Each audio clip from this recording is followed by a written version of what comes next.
53 రోజులు remand ఖైదీగా Rajahmundry central జైల్లో గడిపినటువంటి Nara Chandrababu Naidu Telugu Desam party అధ్యక్షుడు ఈ మధ్య కాలంలో పిలవని పేరెంటం కింద ఢిల్లీ వెళ్ళటమే కాకుండా అమిత్ షా గారి కాళ్ళు పట్టుకున్నా కూడా కరుణించలేదా వారు?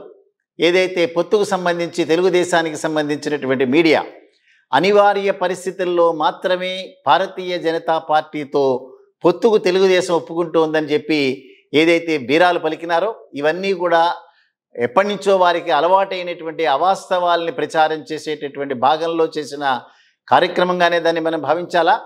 అదే రకంగా ప్రతిరోజు కూడా చంద్రబాబు నాయుడు ఢిల్లీ వెళ్ళబోతున్నాడు, అదే రకంగా జనసేన అధ్యక్షుడు పవన్ కళ్యాణ్ ఢిల్లీ వెళ్ళబోతున్నారు అని ఊదరగొట్టినటువంటి ఈ మీడియా కానీ లేదా వారికి సంబంధించినటువంటి వ్యక్తులు కానీ ఇవన్నీ కూడా ఉత్తుత్తి అబద్ధాలు మాత్రమే అనేటటువంటిది భారతీయ జనతా పార్టీ రియాక్ట్ అవుతోందా?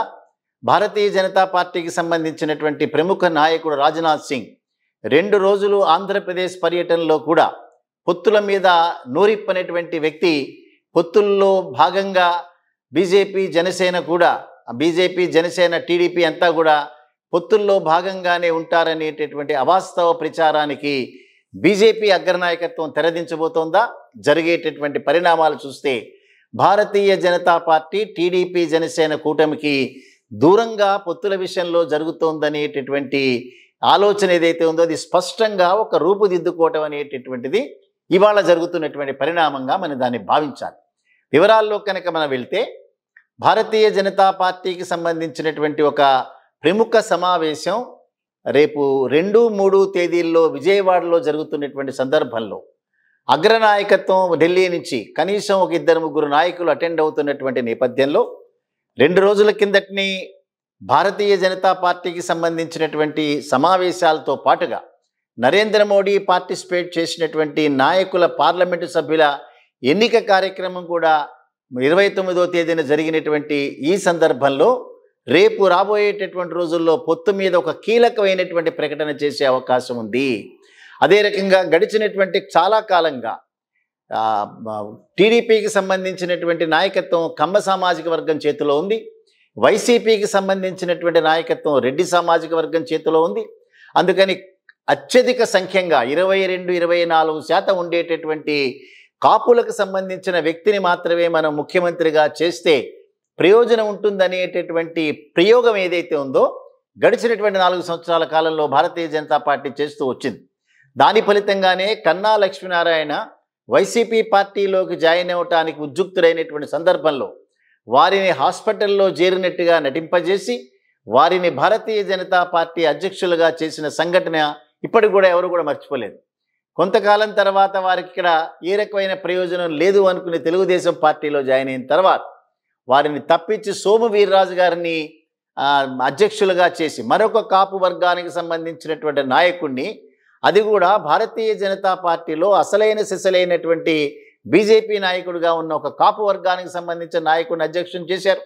అయినప్పటికీ కూడా ఫలితాలు లేనటువంటి సందర్భంలో ఇవాళ ఎన్నికలు సమీపిస్తున్నటువంటి తరుణంలో మరొక కాపు సామాజిక వర్గానికి సంబంధించినటువంటి నాయకుడిని మేము ముఖ్యమంత్రిగా చేస్తామనేటటువంటి నినాదంతో భారతీయ జనతా పార్టీ ఆంధ్రప్రదేశ్ రాష్ట్రంలో వస్తున్నట్టుగా మనకి స్పష్టమైనటువంటి సమాచారం అందింది.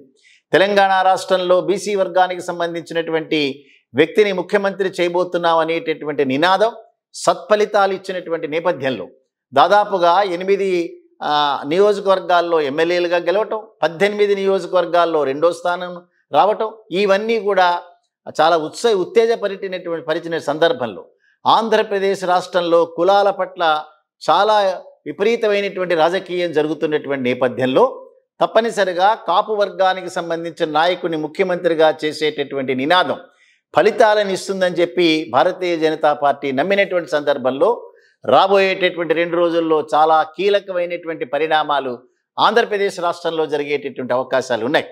సో దీనికి ప్రతిస్పందనగా జనసేన పార్టీకి సంబంధించిన అధ్యక్షుడు పవన్ కళ్యాణ్ తెలుగుదేశం పార్టీని వదిలిపెట్టి భారతీయ జనతా పార్టీతో చేతులు కలుపుతాడా?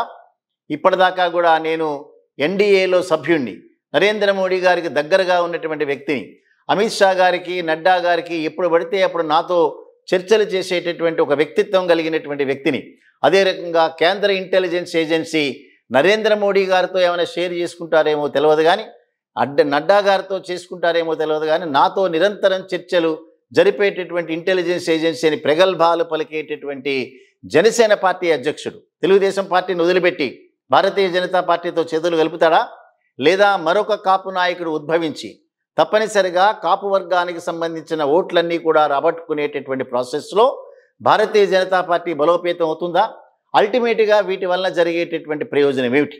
ఒకవేళ భారతీయ జనతా పార్టీ గనక ఒక కాపు నాయకుడిని మాత్రమే మేము ముఖ్యమంత్రిని చేయబోతున్నాం అనేటటువంటిది నాయకుడి పేరు చెప్పి గనక ఎన్నికల్లోకి వెళితే తప్పనిసరిగా అనేక మంది కాపు వర్గానికి సంబంధించిన ఓట్స్ అన్నీ కూడా భారతీయ జనతా పార్టీకి వెళ్ళే అవకాశాలు ఉన్నాయి. అదే రకంగా జగన్మోహన్ రెడ్డి గారి కాపు ఓటు భద్రతగా ఉన్నటువంటి నేపథ్యంలో జగన్మోహన్ రెడ్డి గారికి వ్యతిరేకంగా వెళ్ళేటటువంటి ఓటు భారతీయ జనతా పార్టీకి వెళ్ళినప్పుడు ఆ మేరకు చంద్రబాబు నష్టపోయేటటువంటి ప్రమాదం. ఇప్పటిదాకా కూడా హరిరామ జోగయ్య గారి లాంగ్వేజ్లో చెప్పినా, ముద్రగడ పద్మనాభం గారి భాషలో చెప్పినా కూడా జనసేన పార్టీ ఉన్నప్పుడు మాత్రమే తెలుగుదేశం పార్టీకి అక్కడక్కడ విజయావకాశాలు ఉన్నాయనేటటువంటి మాట వారు చెప్తూ వచ్చారు. సో చంద్రబాబు నాయుడు కూడా, లోకేష్ కూడా పవన్ కళ్యాణ్కి అంతంత మాత్రమే రెస్పెక్ట్ ఇచ్చేటటువంటిది. కాపు ఓటు కనుక ట్రాన్స్ఫర్ అయినప్పుడు మాత్రమే జనసేన పార్టీ అధ్యక్షుడికి ఒక రకమైనటువంటి గౌరవం ఉండేటటువంటి నేపథ్యంలో ఇవాళ కాపు సామాజిక వర్గం అంతా కూడా భారతీయ జనతా పార్టీ వెనక్కి వెళ్ళేటటువంటి స్లోగన్ ఏదైతే భారతీయ జనతా పార్టీ ఇస్తుందో ఇది చాలా కీలకమైనటువంటి పరిణామంగా మనం భావించాలి.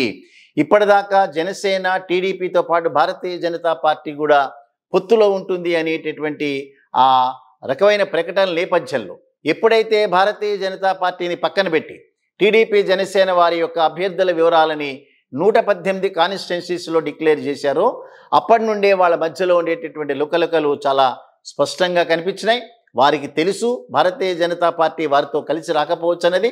ఏవైనప్పటికీ కూడా తప్పనిసరిగా భారతీయ జనతా పార్టీ తీసుకునేటటువంటి ఈ నిర్ణయం ఏదైతే ఉందో పొత్తుల్లో భాగంగా టీడీపీ జనసేన కూటమికి దూరంగా జరగాలని నిర్ణయం ఏదైతే ఉందో ఆ మేరకు వైసీపీ పార్టీకి జగన్మోహన్ రెడ్డి గారికి అత్యంత ప్రయోజనం కలిగించేటటువంటి అంశంగా మనం దీన్ని భావించాలి. చూద్దాం.